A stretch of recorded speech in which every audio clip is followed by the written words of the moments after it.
Hello, and welcome back to episode 2 of the Rip City Rundown podcast.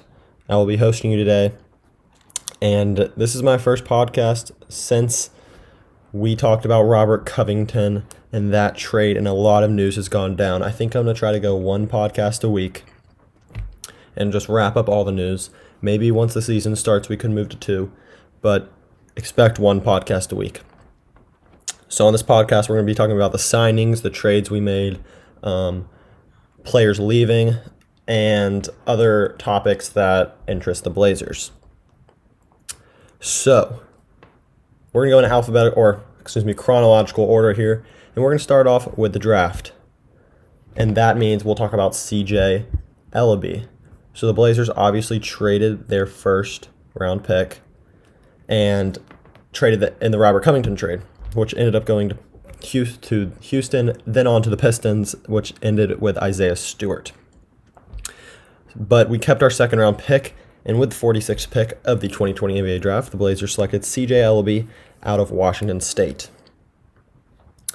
Now, everything you need to know about Ellaby is he is a very good scorer. He averaged 16 points per game over his career in college, which obviously in college is pretty good. He went to Washington State. He's 6'6", 200 pounds. He grew up in Seattle, obviously went to Washington State. He was on the Pac-12 all-freshman team and made all Pac-12. He's a very good rebounder for his size. He's more of a prototypical 3, a nice wing guy. His freshman year, he averaged about 15 points and 7 rebounds and bumped that up to 18 points and 8 rebounds. He averaged 2 steals last year and a block. Not a big passer, 2 points or 2 assists per game. But his freshman year, he shot 41% from 3, dropped down to 34 his sophomore year. But he's a very good scorer. Now, obviously, we don't need him to do anything next year, but he's a guy that you could probably keep in the back of your mind to possibly help us down the line in the future. But he's a great scorer, and he's a very good rebounder for the wing position. So it's a good pickup. A lot of people had a first-round grade on him, but we get him in the second round. Some guys that we could have taken Nico Mannion, who ended up dropping. But if we were to add a point guard, which I'll get to later in the episode, that would be a veteran point guard because we have Anthony Simons to be the young point guard that has the potential to be a really good point guard one day. But that's what I want to say about CJ Ellaby. Not much to say. We got more important things to move on to. The next thing that happened was the Enes Kanter trade. The Blazers brought back Enes Kanter, which is absolutely beautiful. Obviously, the Blazers received Enes Kanter. The Celtics received a future draft pick from Memphis. And the Grizzlies received the 30th overall pick in the draft, which is Desmond Bane, and Mario Hezonja. So that's right, we only gave up Mario Hezonja, and we received Enes Kanter, which is absolutely a steal in my opinion. And Canter, the good thing about him, he brings chemistry to our team. He brings scoring off the bench, and he brings a very experienced big that obviously was with us for that big playoff run. So that's awesome to see him back. I think he was a big loss last year, as while Whiteside was good, and obviously Whiteside started most of the year and was coming off the bench in the bubble. I like Canter more off the bench for us because we don't really need just a shot blocker coming off the bench. We need someone that can score and lead that second unit. He obviously has chemistry with the guys, which is awesome, and he believes Nurk can be an all-star. Obviously, he didn't get to play much with Nurk over the past season when he was here. He was the starter, and he was a big part of that team, but he never got to play with Nurk. So playing with Nurk now would be really interesting to see. He thinks Nurk can be an all-star, which is just a ton of praise for Nurk. Hopefully he can get to that. We move on. We move on to, in my opinion, probably the biggest move that we've made. Other than the Robert Covington trade, this was huge that we brought this guy back, and it was Rodney Hood on a 2-year, $21 million deal. Obviously, we talked about how he declined his player option, but he's going to come back. He declined a $6 million player option to receive, obviously, like I said, a 2-year, $21 million year, which will be about 10.5 a year. So he gets a big pay raise which is good for Hood. Now, I don't think it's going to really matter that we're paying him more. Good news about Rodney Hood, which is some word that came out just a couple days ago, is Hood is going to be ready for opening night, which is huge. So he most likely, if he's feeling good, he will be the starting 3 on opening night, which I love to see. Obviously, he was having a career year before the Achilles injury. He was shooting, like, he was one of the best shooters in the league. He was leading the league in catch and shoot percentage and was second in the league in overall 3-point percentage, which is absolutely beautiful. So him returning on a 2-year, $21 million deal, in my opinion, is huge. He obviously took a discount last year to join the Blazers, so the team basically just gave him the biggest raise they could for the season after he opted out. It really has no impact on either side because it doesn't really affect us with the money at all. So it's a win-win for both sides. But with him coming back, that could create just a little bit of a logjam with our lineup. But we'll get on it. We'll move on. Next, we have Derrick Jones Jr. We signed Derrick Jones Jr. to the 2-year, $19 million deal. And I think this one was the biggest, most questionable signing by Olshey. So we obviously get more athletic with this deal, but how much is this truly going to help us? While I think he's going to be a great player off the bench, he's going to be very fun, a high flyer, he's going to catch some lobs. He and Anthony Simons will be flying on that second unit. Does he truly raise our ceiling? I'm not sure. That's yet to be seen. He obviously only shot around 29% from 3 last year, and while I know I always mention the 3-point stats, and a lot of people only mention the 3-point stats, obviously that's not the only part of the game. That's where the NBA is trending, and that's a huge part of the game, especially when you're playing with guys that can drive and kick like Dame and CJ. You're going to get your open shots from behind the arc. This is more of, I believe, Olshey believing in him more than what he's proven, because he used to be a high-level rotation player in Miami, but he kind of got played out of the rotation before the playoffs and then obviously into the playoffs in the bubble. So this is definitely Portland believing he can do more and be more here in Portland than he was in Miami. So I think it's a decent deal because we did need a lot of defense. Whenever you can get defense, you're going to get it. We added length, athleticism, and defense, and that's going to be great. But is it a value deal? We probably could have gone after more of a playmaker off the bench or to throw in the starting lineup if we don't want Hood in there. But I think the biggest question is, will we get enough value from him from this deal? Because obviously Derrick Jones Jr. on a $19 million deal over 2 years, that's what, $8.5 million a year? I think he can give us that value, but it's yet to be seen. Derrick Jones Jr., a little unproven, but I'm not mad at the signing. Not mad at the signing at all. The next signing, which happened the next day, is Melo re-signed. Carmelo Anthony. This one, while I keep saying this one was the biggest, I think Rodney Hood was the biggest re-signing. This one was huge. While I don't think it's going to be a huge deal that if he left or not, I think it's a great sign for the Blazers that we actually can get a guy back on a re-signing, and he chose the minimum, which is crazy that he was willing to take the minimum. He cited that Portland was loyal to him. They brought him back out of possibly being out of the NBA, and they brought him back, and they were loyal to him throughout the year, and he wanted to show that loyalty back. I remember at the end of the year, I posted on my Instagram that the quote he said that he believes Portland's home for him, and he's proving that by re-signing on a one-year minimum. The thing is, he will be coming off the bench. Olshey confirmed that in a press conference the other day. Melo will be coming off the bench, and obviously by when we re-signed him, most likely the talks went down that they knew he was gonna come off the bench.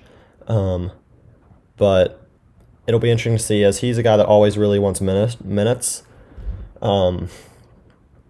But he probably won't get the amount of minutes that he'll be expecting this year, just because we've got a lot of depth in the front court. I mean, now if you look at the front court, you got Nurk, you got Rocco, you got Canter, you got possibly Hood, Collins, Derrick Jones Jr. So it's going to be interesting to see how this works. Another reason we brought back Melo is Neil Olshey said Melo's our spirit. Not sure what he means by that, but take that for what it's worth. But Nurkic, Canter, and Collins most likely are all best of the five. Obviously, Nurkic and Canter are prototypical centers in the league. Collins probably works best on the floor at the 5 spot, as he can stretch the floor and defend still, as long as he just continues to bulk up, get bigger. Playing him at the 5 is probably in the best interest of Portland. Covington, Melo, and Derrick Jones Jr. are all best at the 4. That's where they get the most value. All of them can play the 3. We've seen Covington play the 3. We've seen Melo play the 3, and as long as Derrick Jones Jr., but they're best at the 4. And then Hood is best at the 3. Of all those players, Hood is for sure the best at the 3. That's why I expect him to start at the 3 on opening night. But also Covington and Derrick Jones Jr. can take a few minutes at the 3, plus Gary Trent Jr. could throw in a few minutes. So the best guess on how the minutes are going to go is probably Nurk's going to play around 30 a game. And this is just trying to get people. You don't want to overdo it early in the year. Obviously, we're going to shorten the rotation for once playoff time, but a rough guess is Nurk around 30, Rocco around 32, Canter around 20, Hood around 28, Collins around 24, and Derrick Jones Jr. around 20. But that leaves practically no minutes for Melo, and I have a hard time believing that that's going to be okay with him.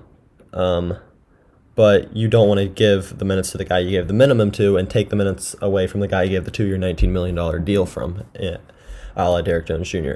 So it's going to be interesting to see how Terry Stotts works with this lineup and just figures out what it's going to be.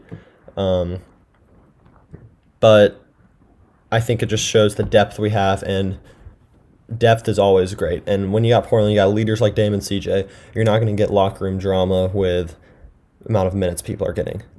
That's just not the culture in Portland. Another interesting thing is how will Gary Trent Jr. get his minutes? Obviously, he clearly earned a bunch of minutes in the bubble, and he obviously was playing a bunch of minutes, but we were shorthanded, and we're getting a lot of players back. And you don't want to take those minutes away from CJ, because CJ last year, he played the most minutes in the league, and he played those minutes very well. So you're not just going to bump him down to suddenly 30 minutes a night.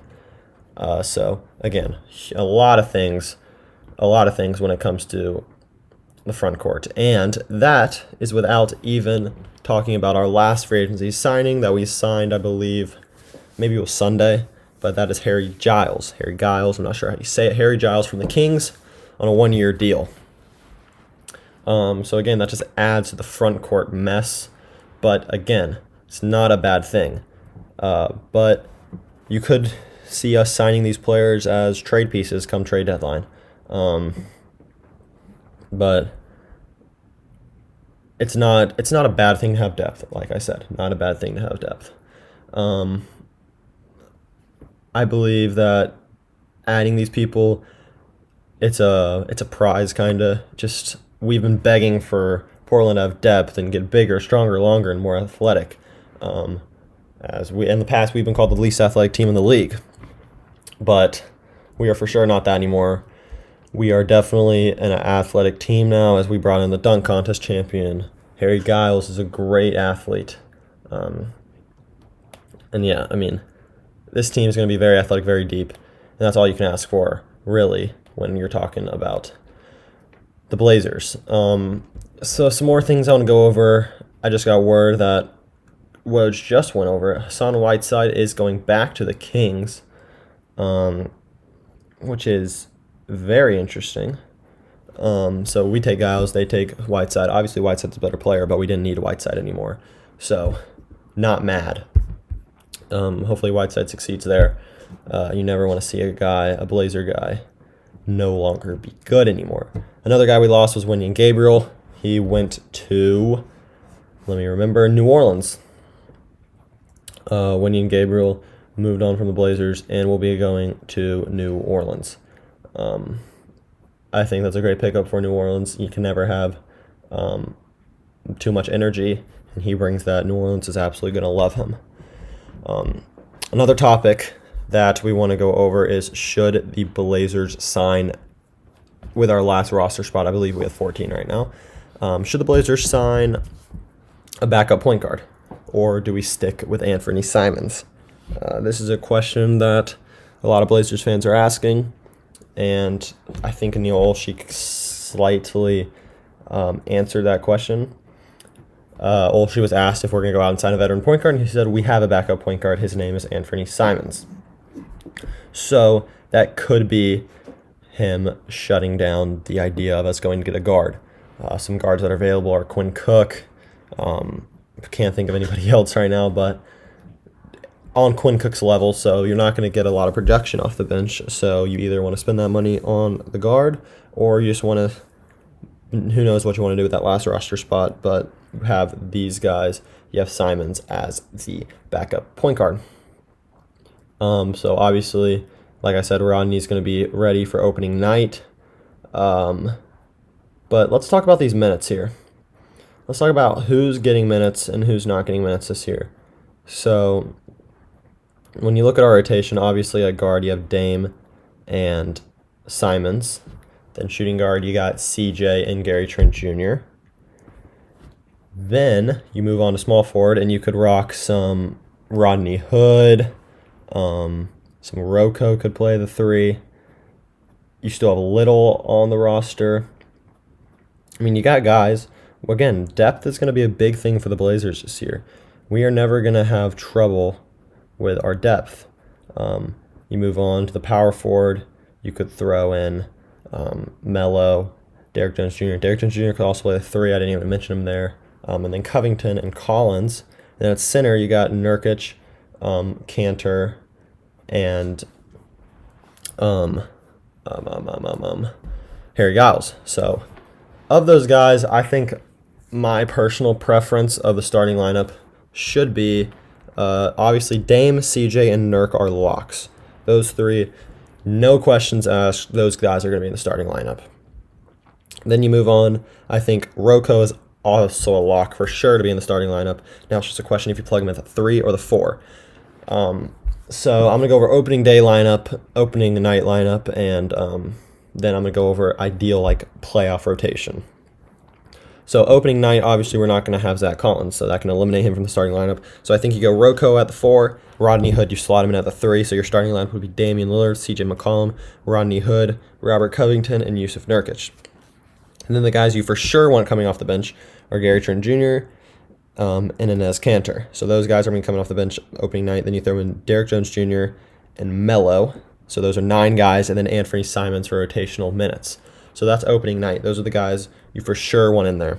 Now, playoff-wise, obviously, I think personally you should keep the same starting lineup. I think our best starting lineup next year will be Damian Lillard, CJ McCollum, Rodney Hood, Robert Covington, and Nurkic. Those guys. Then the guys you for sure want to have come off the bench is Gary Trent Jr., Zach Collins, and Enes Kanter. So that gives you a guard and 2 bigs. Then this is where you get a little interesting. Do you want to stay big? Do you want to go wing? Do you want to go guard?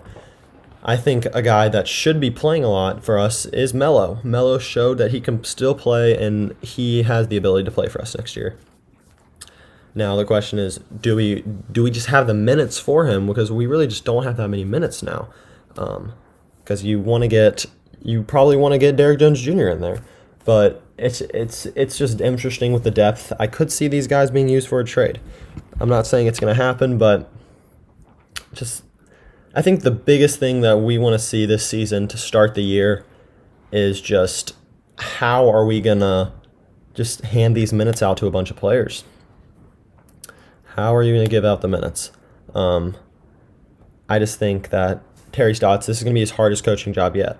Not because it's the worst team or anything, just because it's just going to be so hard to just work with all these personalities. Not saying that anybody's going to be an issue, just you want to get your talent on the floor and the people you're paying especially. So that'll be a storyline to watch. Final thing I'll wrap up with is a little beef. You saw Dame and CJ. Really CJ and Anthony Edwards have a little beef. I won't even call it beef. I'll just call CJ shutting him up. Obviously, Anthony Edwards was talking about how Dame wasn't that good of a rapper. So CJ was on a podcast and was just like, you better work on that jump shot because the West is different. You don't want to mess with the West. Obviously, the Timberwolves are going to try to make the playoffs. Obviously, 10 teams make the playoffs now because we have the play-in in the West and obviously the East. But we have the play-in in the West. So, first time we play against Anthony Edwards, we'll see if Dame and CJ go and try to dog him. But that was just a little interesting thing to throw in. But I think that's going to do it for this episode of the podcast. Just let me know what you want me to talk about in the next week's podcast. I did get a couple questions from the Instagram, so I'm going to go check that out real quick. Excuse me as I pull up what you guys wanted me to talk about. Some things you guys said was best draft picks over career. I'm going to talk about just current news right now. What's our starting lineup looking like, and will Hassan stay? Well, your answer has been, or your question has been answered. Hassan has been moved on to the Kings, and I went over the starting lineup just a few moments ago. And do you think the Blazers will be able to see, you think we will be able to see the Blazers in person at all this season? I think we will. Now, it won't be full capacity by any means. Who knows? We could have full capacity come finals time, and I expect the Blazers to be there. I'm kidding. We'll get over expectations in one moment. Will we be able to see the Blazers in person? I think that at some point throughout the year, they're going to at least allow probably 10%, 20% of capacity to come into the Moda Center and watch the Blazers play. That's a long time. Obviously, Oregon, they're a little more, I don't use the word scared. I don't know how to use it. They're a little more cautious when it comes to the virus. So while they might allow fans at other stadiums, I think Portland will probably be one of the last teams that will allow fans in their arena. So if I had to answer your question, I'm going to say yes. I do think at some point they will allow a number of fans into the arena, but it will not be full capacity this year. Expectations, I just talked about it. What are my expectations for next year? Well, now with all these signings in this team, my for sure expectation is we're winning a first-round series. But I think my prediction for this year is a lot of teams got better in the West. Don't get me wrong. The Suns got better. The Lakers got better. You could even say the Clippers got better with the Ibaka signing. Who else got better? The Jazz, they kind of stood pat. The Nuggets kind of stood pat. The Rockets are more than likely going to get worse, but at the moment they've gotten better with the Cousins and Christian Wood signing. The Pelicans, you could say, have gotten better.